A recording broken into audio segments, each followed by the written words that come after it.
All right, Unashamed Nation, we are breaking into the podcast here. Just a little update on the movie. Man, I want to thank you guys. It's been overwhelming. We knew that the blind would be an invitation for people to get to know Jesus, but I don't think we anticipated the response that we've gotten. A ton of people are getting baptized into Christ. People are, for the first time, talking with Jesus in a movie theater, which is incredible. Phil, you baptized a few this weekend, didn't you? Yep, about 5, 6 of them. That's awesome. So we're in our second week now. We just had an incredible second weekend thanks to you guys. By the way, we got a message from one of the theaters that they're opening up more showtimes, and here's why. Because of the Rotten Tomatoes reviews. We have over 500 verified Rotten Tomato reviews for The Blind, running about 99% approval rating, or whatever however they calculate that, but it's a 99% out of 100. So thank you guys for leaving those reviews at Rotten Tomatoes. Again, we couldn't do this without y'all, so thank y'all for everything that you're doing. Right now, we're only booked in most theaters through October, Thursday, the 12th, so keep telling your friends about it, your family, your church. This may be the last week to see it, The Blind in theaters, so get out there this last week, and hopefully we can get another extended run thanks to you guys. Thank you. I am unashamed. What about you? Welcome back to Unashamed. I'm still down here at the Southern Lair. Zach's still doing movie business because it's the week of release this week. And Jace and Dad are still in the duck call room because when we record a couple of episodes. So you guys are still there. We had Si and Philip on the last episode, which is always fun. Boy, it was a bit exhausting. Dad said, he didn't know when the stories were going to ever end. I said, well, unless you stop Si, they will never end. They keep going. He literally got up, and when he left, he was talking he just went out of hearing. He was still going on. Microphones are optional. Well, look, Jace, when I came on for the first episode, because I'm zooming in, so when they plugged me in, you guys weren't there yet, and I couldn't see anything. There was a woman walking around, but I could just hear Si. He was at about 2 octaves higher, just at a yelling pitch with somebody off camera, and I was just listening to it, and I thought, boy, Si is on a roll today. And then finally I texted Maddie, and I was like, are we going to get this thing started? And she said, well, Si, as soon as we can get Si wrapped up, we're going to get everybody seated. So he just came in a mood. What can you say? Yeah, there was somebody. He was on somebody else's show. It was like Buddy and Barbie or something to that effect. Or Bootsy, yeah. I think. Buddy and Bootsy. And so all Si needs is an audience.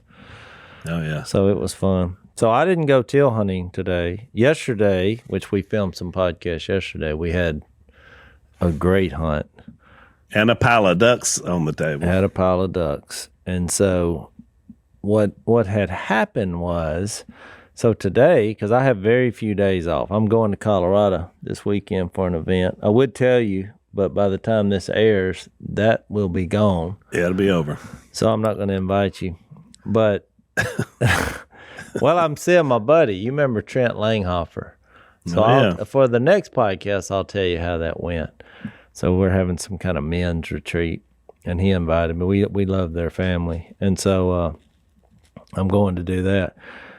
So I was going to go teal hunting this morning, but I was informed by my brother, your son, Phil, Jep, that he had given away a hunt for charity. And so I was assuming a couple guys, so me and Phil would take them, but he's like, no, there's 4 of them, and Jep, and you, Phil, and the blind only holds 6. So I said to Jep and Jay, they were standing there, but I didn't know Phil was listening, but I said, well, it's been a while since I got weeded out of a hunt on property that I own. Welcome to Jep's world. So then I left, and I didn't realize. So then Phil gave Jep a withering lesson on, hey, you don't want to be weeding out landowners for whatever reason, And you were kidding. I was kidding because I'm trying to apply these passages. We're in Luke 14, That's so it's right. got to cost you something. So I thought, yeah. And so I don't know how the hunt went. Phil, you had them. It was Jep, and he had 4 guests. 4, yeah, we had Stone came to work with the decoys. Oh, so he took it. It cost him because he came and got ready for the hunt, but didn't actually hunt. That's right. Now that's an act of that's a random. That's paying it forward. Yeah. Yeah, but he got him a position down there, but it was a packed house. But they were good guys. But everybody lived. Yeah, good guys. Yeah, that's what you're really nervous about when Jep fed them supper, the water steak. You run Oh yeah, what is that called? Sous vide. I've heard about this sous vide, and You've eaten it. You just didn't know it. And I think it's good, but I think it's a little overrated. But now that's just me. It's pretty good. It's pretty good. I think it's quick. That's why they do it. Yeah. And it's tender. But Well, at these restaurants, when you got these huge restaurants, it's the only way they can do it and get your meal out quickly. And so they keep it at the right temp. I and was then pretty they just, impressed with it. I was surprised. yeah, it's good. I wasn't knocking it. I was just saying, if it's me, I don't know. You still kind of like it just raw and cook it all the way through. I like a grill. I'm a grill man. I'm too far gone. So how did the hunt go? Yeah, did you kill anything? Yeah, 4 teal. We had about 10 woodies light in there and left. Ooh, I bet that was tricky. Yeah. So 4. Did they all get up on the wood ducks, or were you like, no? No, they would just get up and then there'd be some more come back, But it's growing in woodies a little bit. Yeah, I was just saying. Well, they wanting to shoot them. Did you have to say, Oh, yeah, shoot I had to say, nope. Which, is crazy about when you talk about laws and trying to keep them. I mean, you just think about this. There's a lot of ducks that are legal to shoot. But in teal season, you can only shoot teal. Yeah. And there are 3 different kinds of teal, which we only have 2 kinds on our flyway, the green wing and the blue wing. And they obviously, one of them has a green wing, a little green patch, and the other has a blue patch. And they're basically not plumed out, so they just look kind of brown at this day. Right. But then you have young wood ducks who are not, they're pretty similar in the way a teal looks, so you have to be an expert. Hunt them. You've had to have hunted them a lot. Yeah, so you just kind of know by the wing beat and just. That's what we always tell people, because a lot of people are like, how do you know the difference? But we've learned how they fly is how you really identify them. Yeah, when they don't have their woodies color. don't come by coming down and you can hear the wind coming off their wings. Woodies don't do that. Exactly. But the teal, they do it. But it is a very, on a spiritual application, there's no grace in the federal regulations. If they come up there and you say, oh, I thought this wood duck was a teal, guess what that means? You're fixing to pay. Yeah. Big time. So, but it just shows you that the nature of law, and even while they had the old law, you finally conclude at some point, I'm just not good enough to keep this 100%. But we are good about duck identification. So, all right, so you had 4 teal come in. 4 teal. And you got 4 rookies. 4 rookies. I don't know what Jep, I would say Jep's a good shot. He's better than average. I kind of backed up and away, and they were sitting on the water. And it was just easy. It was an eruption that come out of there. Yeah. But they did get 2 of them, so I thought, well. They got 2 out of 4. Oh, my goodness. That's embarrassing. You got 5 guns, 4 teal, and you get 2. That's so did you embarrass them, or did you just say, good job, fellas, you got 2? Yeah, I just said, well, we got 2 of them. Yeah. Well, all right. Way to be positive for the king. I think these were some of the contributors to Jep's charity. Yeah, I'm sure this was a big contribution to all God's children that Jep they were works good guys. For. Good guys. Yeah. So that was well done, Dad. That was exactly what our context of our Luke 14 is about. You were paying forward because this ultimately went to help kids in Ethiopia and Colombia. That's what that was about this morning. You're in a duck blind with some guys, but you're actually helping some kids halfway around the world. That is correct. So that's not bad. So the only negative is they're going to have a hard time getting full over those 2 teal. But Yeah. At least they can get a taste of it.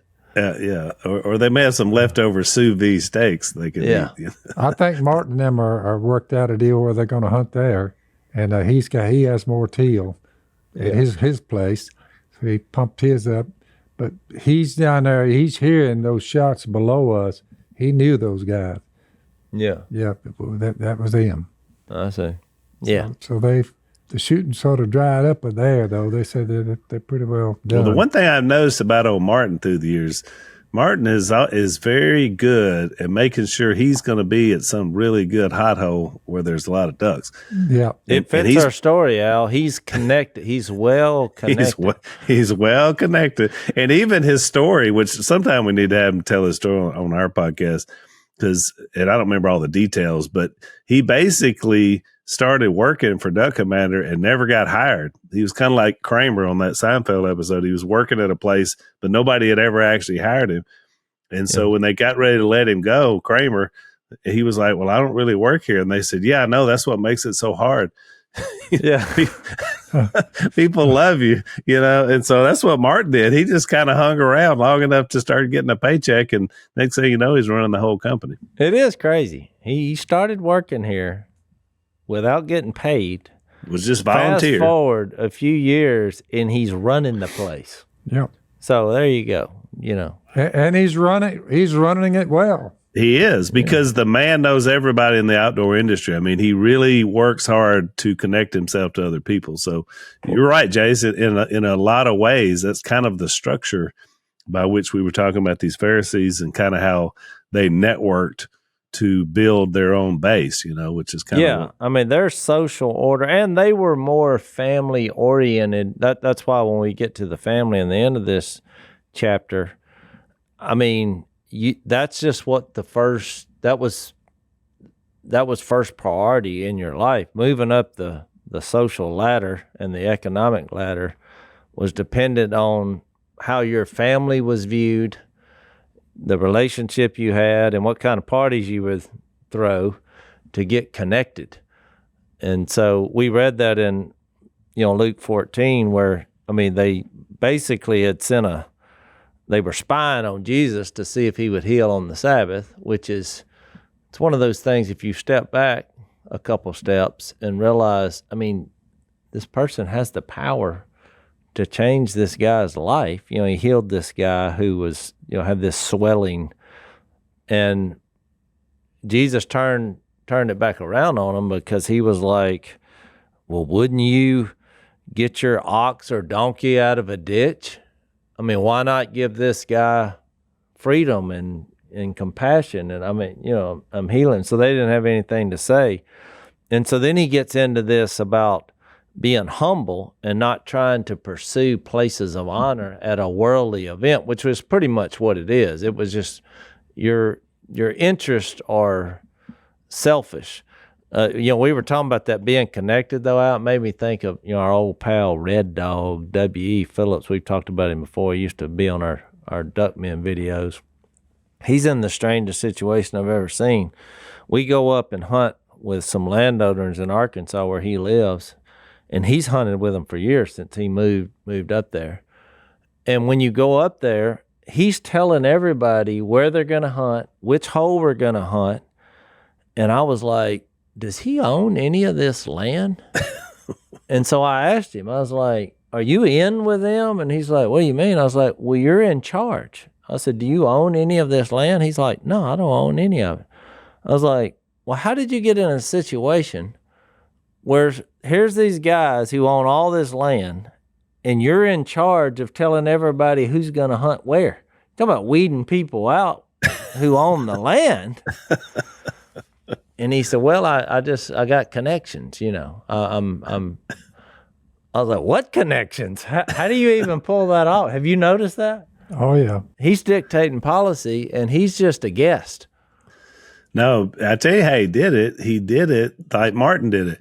He was with us early on. He built a reputation and a brand by being a part of the Duckman crew. So when he winds up in Arkansas, they're like, oh, look, there's Bill Phillips. There's WE from he's one of those duck men. He's an expert. He's an expert. And the next thing you know, he's in charge and dictating policy, which if you're going to hunt with the red dog, he's going to be in charge. You know how Bill is. He's going to lay it out there, which is funny.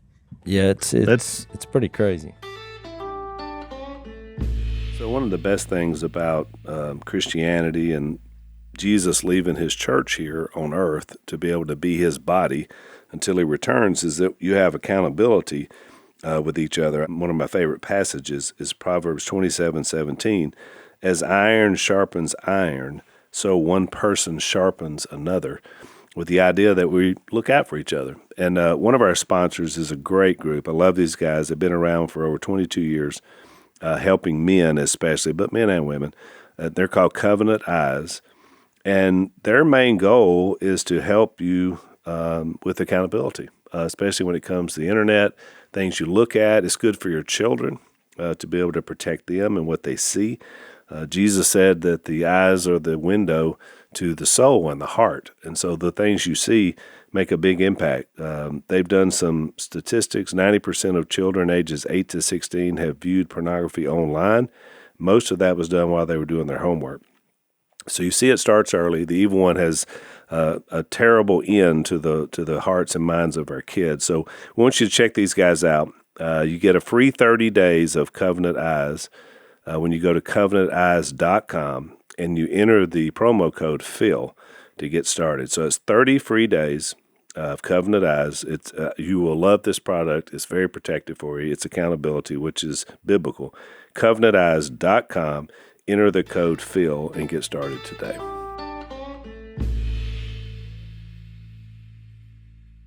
So yeah, that is part of the structure that was going on in Luke 14. But you notice this about building a power base because they kept inviting Jesus into the settings because he was the it factor that was going on in their culture. That became more important than doing what's needed from Jesus himself. That's right. They were their thrust was their own welfare. That's right. Not anybody else's. That's exactly right. And they were trying to use Jesus to get to it. Because think about it. So who invites somebody over for dinner, and then it's all a setup to hope they mess up? I mean, it's hard for me to even wrap my mind around doing that in a modern setting where I have somebody over and say, all right, now here's what we're going to do tonight. We're getting this guy in here, but we're wanting him to mess up. Yeah. So we're going to feed him. We're going to let him talk. We're going to do all this stuff. But the whole idea was to try to trick him or trap him somehow. I was just thinking like, who would do that? But these guys would do that. Well, and I think the key to understanding these parables and these stories, because most people in modern religion today, they take these and then give 5 lessons on hospitality. But yeah. I think it's the wrong way to look at it. The backdrop was, this is the old order of things under the old law.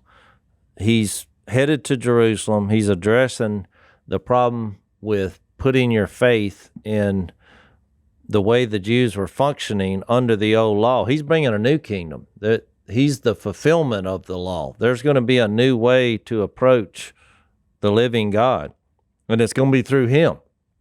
And so when he's telling these stories, if you kind of look at that as the backdrop, you understand why you shouldn't go in and try to have the places of honor.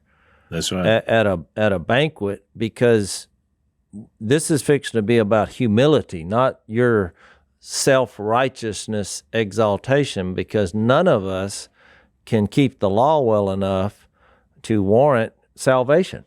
That's it. And so that's the picture he's trying to give them here. That's why I said, if you just read this, when it says, in verse 12, when you give a luncheon or a dinner, don't invite your friends, your brothers or relatives or your rich neighbors.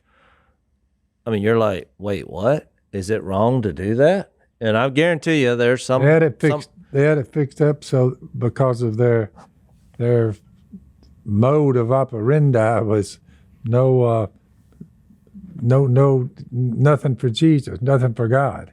Well, exactly. Right. This is all your personal gain and your personal kingdom and your personal power. So he makes that transition about saying, invite the poor, the crippled, the lame, the blind, because it kind of goes back to that Luke 6. These are the type of people that have a heart that's more open to what Jesus offers because they're so humble. And they're so poor. These know-it-alls had no room for them. Yeah, and it's a lot like, what happened in Luke 13 when they're bringing up the injustices that happen, and they're like, why do bad things happen to people? Why do towers fall on people? And his response is, well, you need to repent, or you're going to perish. And you're like, record scratch. Yeah, wait, what? And it's just a reminder that we're perishable, that we all make mistakes. We don't deserve eternal life. We don't deserve forgiveness or God's holiness or love. And here's Jesus bringing that very thing, and he gives you hints of that, because then he says, in verse 14, which we really didn't talk about much, but he said, you'll be blessed if you invite the downtrodden, because in that way you're doing something without an agenda. You're doing it based on love and compassion and somebody else's interest instead of your own, which is what we do as people in Jesus. Being God's ambassadors, 2 Corinthians 5, it's though God is making his appeal through us, and the famous verse that we always read, that God made him who had no sin to be sin for us so that we might become the righteousness of God. Well, that's how your righteousness surpasses the righteousness of the Pharisees and the scribes, because it's God's righteousness, not ours. And so then he brings this up. You'll be repaid at the resurrection of the righteous. And it's a unique perspective to have a human in their world start telling you what's going to happen at the resurrection of the righteous. Because the underlying point there is, I'm from there.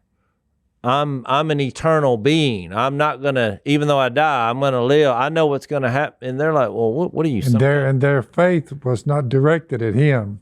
They went after their model. That's right. They went after the old way of doing things. I mean, you can make a lot of... They couldn't find any room for Jesus.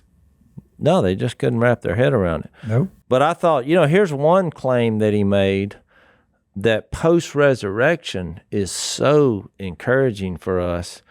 Because, when I read this, I thought a lot of people struggle with what the resurrected life is going to be like.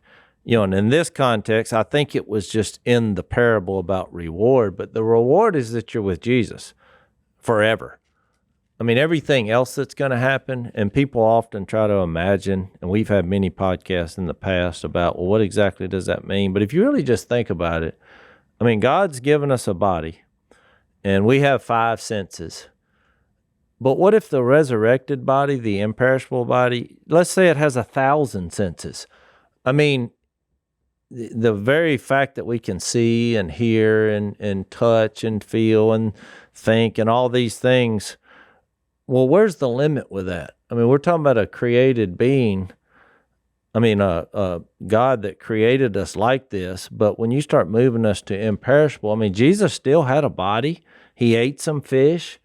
He was identifying with something we can relate to, but he was doing things that our body can't do. I always think about that 1 John 3, that we'll be like him. So we become like him spiritually in being humble, being unselfish, but we're also going to be like him in the resurrection. We can't die. We're imperishable.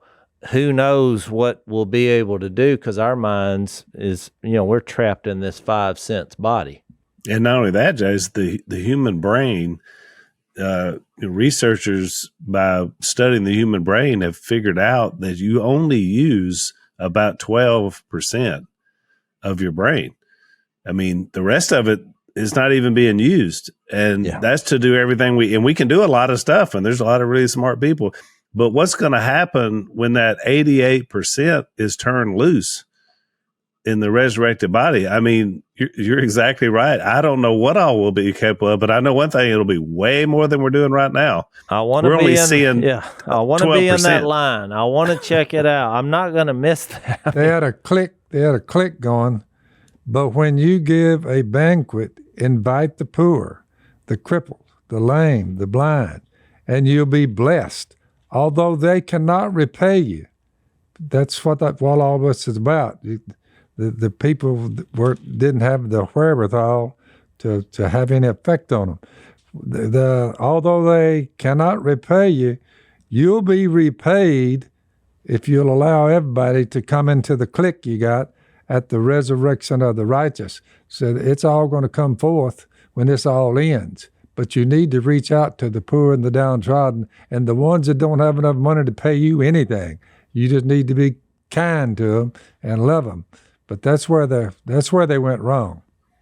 And it really speaks a lot, Dad, to value of every person. That's right. You know, your life circumstances, for a lot of different reasons, it may be something you did, it may be something done to you, it may be a lot of different reasons why you may be in a tough situation on this earth.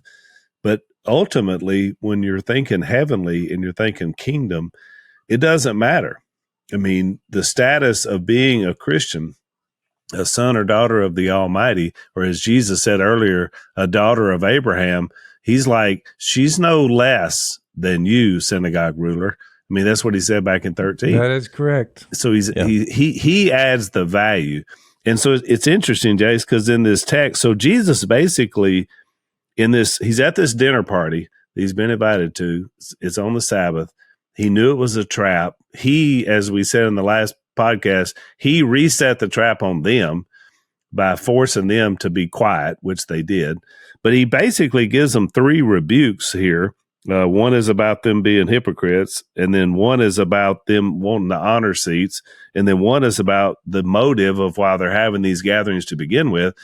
And then it's really interesting because when we get to verse 15 of Luke 14, it's like there's tension. Here's the way I imagine it. You know, you've been in a situation before where there's tension because something happens and everybody's like looking around at each other like, whoa, this thing just went sideways. Because imagine how this dinner party's going with Jesus rebuking the host and the leaders at every turn. So then we got this guy, I call him Talkie Talkerton, who's going to offer his way out of this tense situation. So but all it does is bring Jesus down even more on them. He says in verse 15, one of those at the table with him heard what? The triple rebuke.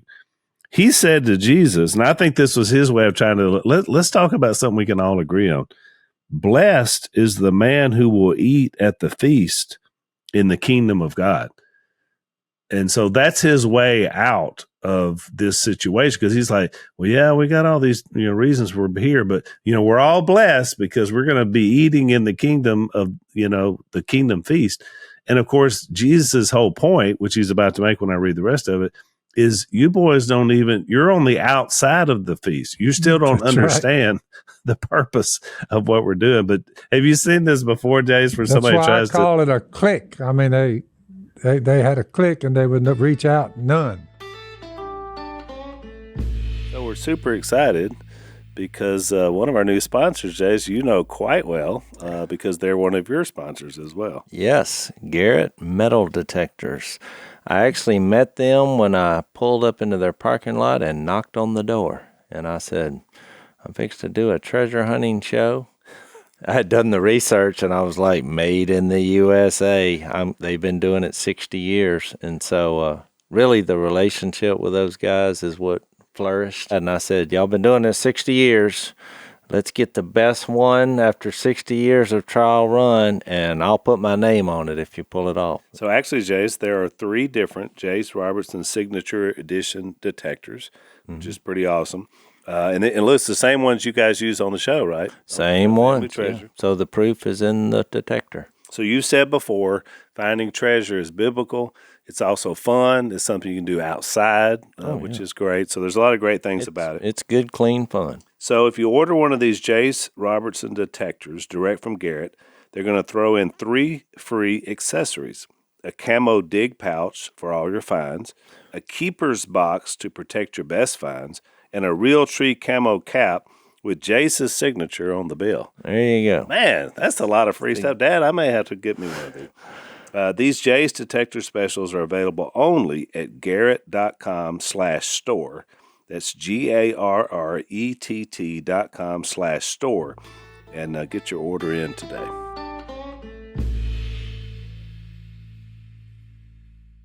For the first time, he's really getting into this idea that your problem is not just rebellion of doing bad things, breaking That's the right. law. He's actually getting into the other side, which is just as bad, which is this self-exaltation, because that's why he said, whoever humbles himself will be exalted, and whoever exalts himself will be humbled, where you can do good things.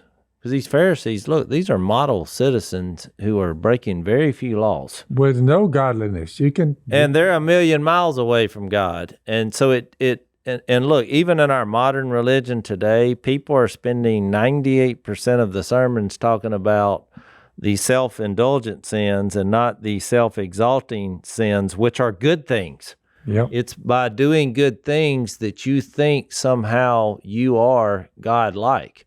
Yeah. And so you really see that in Luke 15 when you get to the older brother, the two sons. Because at the end of the day, it was the older brother who didn't make it.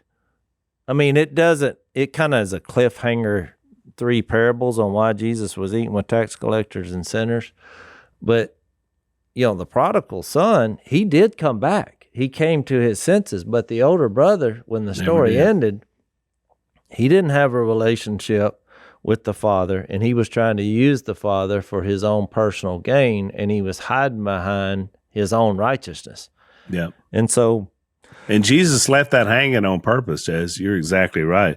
The way I put it, I had a little outline for this, what we just finished, was their motives and their manipulation and their craftiness were forward in their thinking as opposed to their ministry, their mission, and their compassion. Because that's what he came here with a specific purpose. These people he's sharing with were not thinking that way. They were still thinking in terms of how can I better put my position forward, which is not the way you want to be. And the practical illustration of this, which is very disturbing, but people do it all the time. There's a lot of people with a lot of money who give a lot of money and have zero relationship with God, but they'll give to something to show how good they are. Yep. They're like, and you see the same thing in ministries. You can have ministries and programs that are all focused on the ministry itself instead of this response to grace where you're trying to think of the kingdom in a humble way rather than saying, oh, look at what we did. Yeah. So, and you're doing it all some with people, good things, I mean, now usually those things crash and burn at some point because pride and self-exaltation, it only takes you so far, and Jesus' principle is true. At some point, you're going to be humbled. Jesus is the one who deserves, being who he is, all the accolades that there are. Well, look, I know he's some the one people that deserves them. I know some people that are wealthy. They're not Christians. They don't have kids, so they don't have anybody like to leave money to. And so they're huge LSU supporters, which is good. I mean, colleges, I guess, need money as much as anybody else. But by their large donations, they get the best seats at all the events, and it's a lot like this situation. And it's because of their generosity, which, is a good thing. But to Jesus's point, you can have all that. You can follow every LSU season of every sport. And at the end of the day, they're going to keep playing their sports and you're going to be gone. And what do you have left? Your name on a building, maybe. And if that's all you got, then, that's not enough whenever the resurrection happens, is the point. Yeah, you can take any sin and, from drunkenness to whatever, you can find a way not to do it, and then you feel good about yourself. Well, that has nothing to do with Jesus and the kingdom and what he's talking about here. It's not a response to grace. It can actually make you think that you're somebody.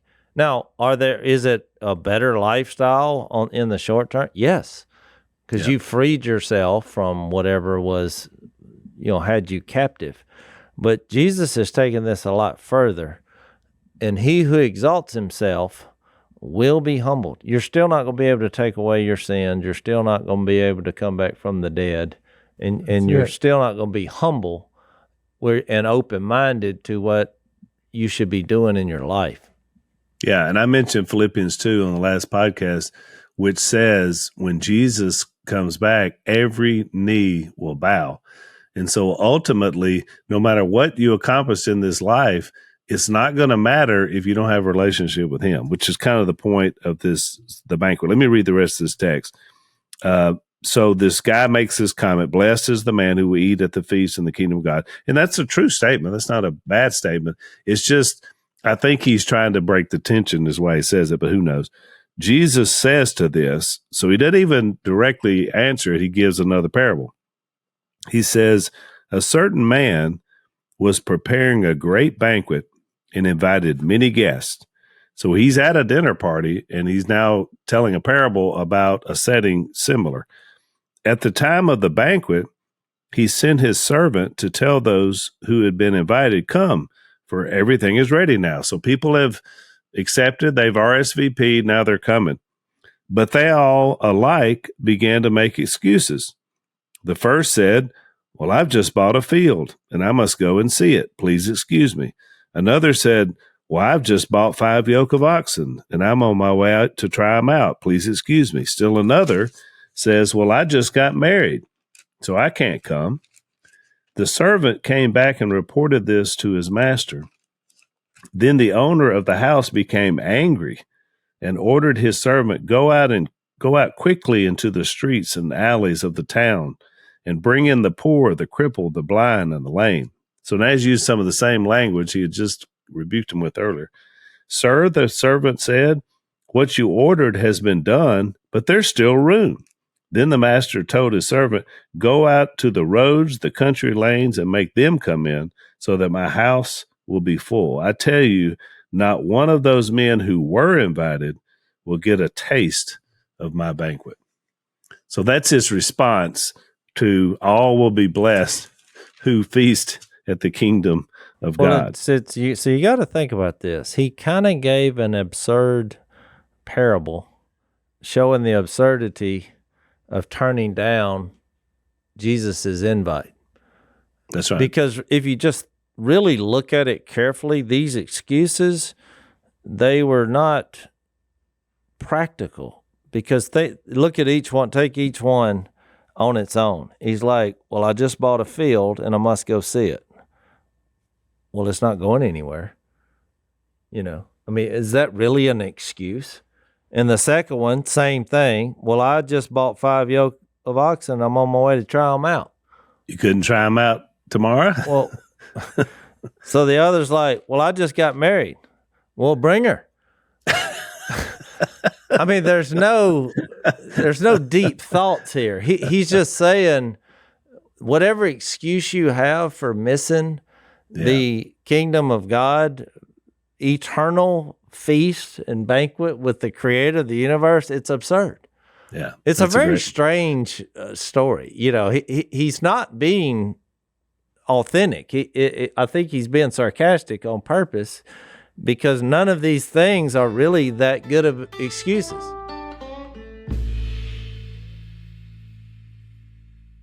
Yeah, I think the word is facetious. He's being so outlandish and using such hyperbole that they're all listening to him and they're thinking, well, what idiot would do that? And they look at each other and think, well, we're the idiots because we're the bad guys in the story. Because when you had a party, they all come. If you got a free invite where somebody's paying for it, that's what you. If you don't understand what they did back then, this really wouldn't make any sense. Nobody's turning down there. It's an all expense paid party. You can eat. It's all you can eat. And look, we've proven that in our world. You went on the other side of the tracks here where the poor and said, let's do a fish fry. They'll come. And boy, did they come. It was a totally free, all you can eat, fresh fish. And people showed up from everywhere possible. And that's what people would generally do. So he's actually showing that they're somehow rejecting this on frivolous excuses. Right. Which is the whole point. Yeah, it's Right. all about possessions and your status. And he's going to get to your relationships next, which is the more tricky one, because he uses such outlandish dialogue when it moves into anyone that comes to me and does not hate his father and mother, his wife and children, his brothers and sisters, yes, even his own life, he cannot be my disciple. So then he moves into the relationships. Anyone who does not carry his cross and follow me cannot be my disciple. And it's simply, he's using another absurdity, kind of like he did in the last one, because you have the 10 commandments, honor your father and mother. I mean, he's not saying, oh, I have to have this hate to where I want ill will on my family or I can't do it. He's just simply saying you're prioritizing the relationship you have with me compared to everything else, just like the banquet. And think about this, Jase. How long? I mean, we're talking about thousands of years that this invite has gone out. I mean, we're talking about going across, Jewish history and prophecy and pointing to the Messiah. And so this has been a long time coming, this kingdom banquet. And the idea that when it comes, that you would have such frivolous, crazy reasons for rejecting Jesus. And in the case of here, it's like, well, we can't explain what he's doing, but he can't be of God because he's not from the right town. I mean, and they didn't even know what they were talking about. So it does seem crazy that they would miss the picture that was so vivid that was in front of them. Yeah. You would think, how is this possible? Because they denied their RSVP. They should have been the front line there. They rejected Jesus. Ultimately, they provided a pathway for him to be executed. What they didn't know was that he was giving himself for them and everyone else. And so that's what the excluded are who are the beneficiaries here, because all the people that have been on the outside of Judaism for thousands of years, he's like, come on in.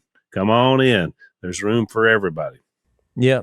Well, I think that's why I moved on to the next story, talking about the famous passage about your relationships and the cost of being his disciple. Because we know the true meaning is it's whatever you build your foundation on, that everything is going to be affected. How you view money, how you view your status, your unselfish acts, your relationships. And I really think that's what's at the heart of this. Because when you think about, well, what is he saying? Well, he's not saying, I literally have to hate. And then the only other response I could think of is some people would say, well, I already hate my parents, so I'm good. Well, that's not good. You have some kind of problem. So I think the message he's saying in both instances is when you're trying to fit Jesus in to your life or your relationships, that is the wrong view of what he's asking for. You're not going to take what he says and then try to fit it in. I could come to the banquet, but I just bought some oxen. Let's do this later. Or, in the relationship, it's like saying, I'm going to come to Jesus so that I can be a better husband. Which, look, I've said that when I've been speaking before, and it's taken me years to realize that's a dumb thing to say. You come to Jesus because of who he is. He proved it beyond a shadow of a doubt. His life, his sacrifice, his humility, his character, his death on a cross, and all points in between, his love for all people. I mean, it's just one thing after another. You come to Jesus because he's Jesus. Well, what's interesting, Jays, is that Luke, this next section we're about to look at, 25 through 35, it's not part of the same evening where he's been having these other discussions.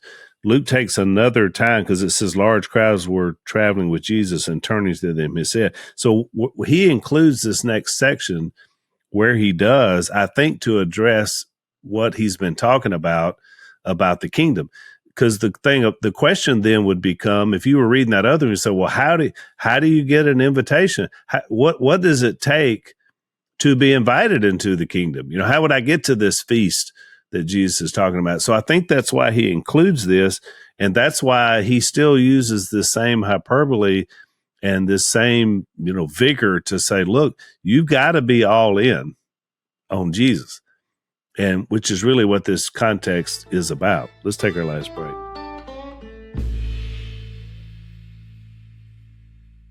No, I agree. I just think he inserted it because of that too, the same absurdity. He was just like, this fits nicely, because it really does. One is about possessions, one is about, relationships.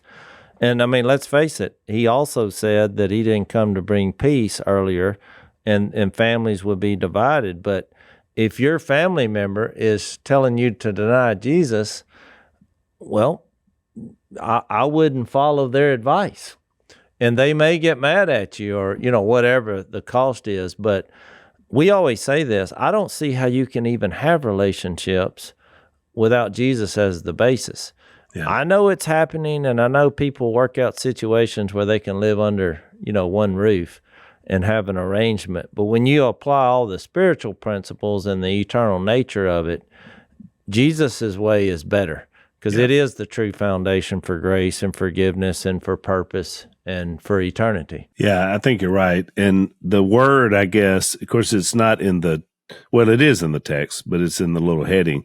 The word, I think, is cost. Everything that we're going to read here is about cost. Let me read this section, and we'll talk about it the rest of our time here in overtime. So you already read 26, but I'll read it again. If anyone comes to me and does not hate his father and mother, his wife and children, his brothers and sisters, yes, even his own life, he cannot be my disciple. And a lot of people have talked about that word hate and the Greek word behind it meaning love less, which it's about prioritizing, but, we'll get into that. And anyone who does not carry his cross and follow me cannot be my disciple. And that's a really interesting phrase to say, because, he hasn't been killed yet, but so the cross meaning at this point is not going to mean near as much as it does after he's done it himself. And then he says, suppose one of you wants to build a tower. Will he not first sit down and estimate the cost to see if he has enough money to complete it? For if he lays the foundation and is not able to finish it, everyone who sees it will ridicule him, saying, well, this fellow began to build and was not able to finish. And I've seen that happen many times before, an unfinished house or property, right? Run out of money. Verse 31, or suppose a king is about to go to war against another king. Will he not first sit down and consider whether he is able with 10,000 men to oppose the one coming against him with 20,000? If he is not able, he will send a delegation while the other is still a long way off and will ask for terms of peace. In the same way, any of you who does not give up everything, he cannot be my disciple. And then he kind of caps it with this. Salt is good, but if it loses its saltiness, how can it be made salty again? It is neither fit for the soil nor the manure pile. It is thrown out. He who has ears to hear, let him hear. Yeah, I think you're right. It's the cost of being a disciple. I mean, I think the reason this is so graphic is because unlike everything else in our world, Jesus has no hidden costs. The worst thing you do is go to a hotel and they say it's what, $79.99. Then you get the bill and it's like $104.25, and there's a list a mile long. $2 here, $3 here, $4. They call those hidden costs. Cell phone, same way. Everything you do, it's always way more. Than what you agreed to. Yeah, they hide them on purpose, which is just infuriating. But here, Jesus is laying out, he's pretty much covered your status, your possessions, and your relationships. And he's like, it's going to cost you. And so then, he brings up the tower, because everybody is building towards something in their life. Yep. You look around, it's the reason everybody manicures their yard and tries to move up to a bigger neighborhood, and you're trying to build, they invest. They want, it's like, what is your portfolio worth? What are you building on? And then the same thing with a war, it's the same thing. You don't get involved in something where you're going to get yourself handed to you. And I think that's what he's laying out here. These are the cost of being my disciple. And he phrases it so well when he says, anyone who does not carry his cross and follow me cannot be my disciple. So when you think about that with your relationships, well, carrying your cross, which is an interesting thing to say before he went to his cross. Right. But you realize the implications of that. He wasn't saying, the equivalent, it would be like you, Al, preaching a sermon and saying, okay, here's what you need to do to follow Jesus. You need to get yourself strapped in the electric chair and let them push the button. That's right. And it's just a thud. Everybody's looking around like, what did he just say? Carry your cross. I mean, that means you're under arrest. That's right. You don't have any way out. I mean, you're basically saying, I'm under arrest, and in this case, it's for Jesus, and I'm carrying my cross, and I'm following Jesus. So it wasn't an instantaneous thing. He wasn't saying like, kill yourself. You have to be that. I'm a criminal. I'm condemned. This is going to be a process.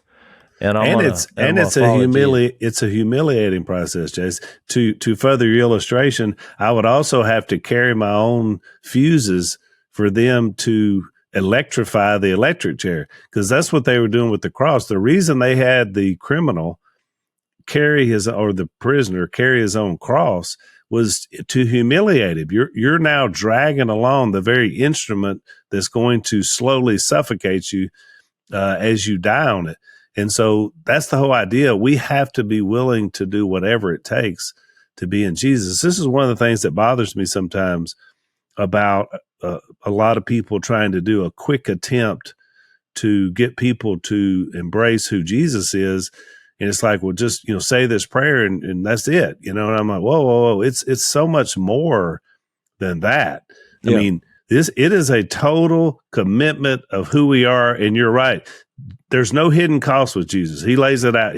What's the cost? Everything. And the offer is so great, though. What Jesus is offering, you're looking at the cost, but you should be looking at it like the only way to save your family is through Jesus. I mean, he's offering something that we kind of hide behind anyway, thinking, well, I don't want to lose my family. Well, trust me, outside of Jesus, you're lost anyway. It's not going to end well for anybody.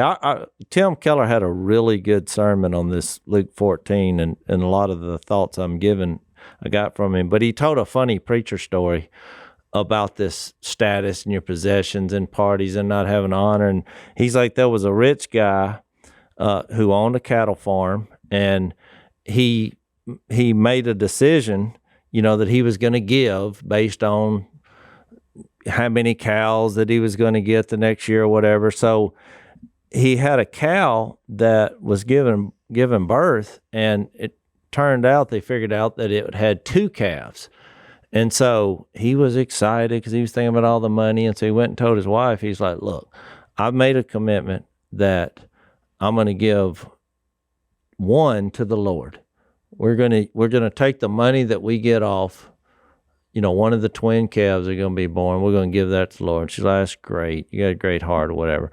Well, when it was time for the cows to be born, one of the twin calves died.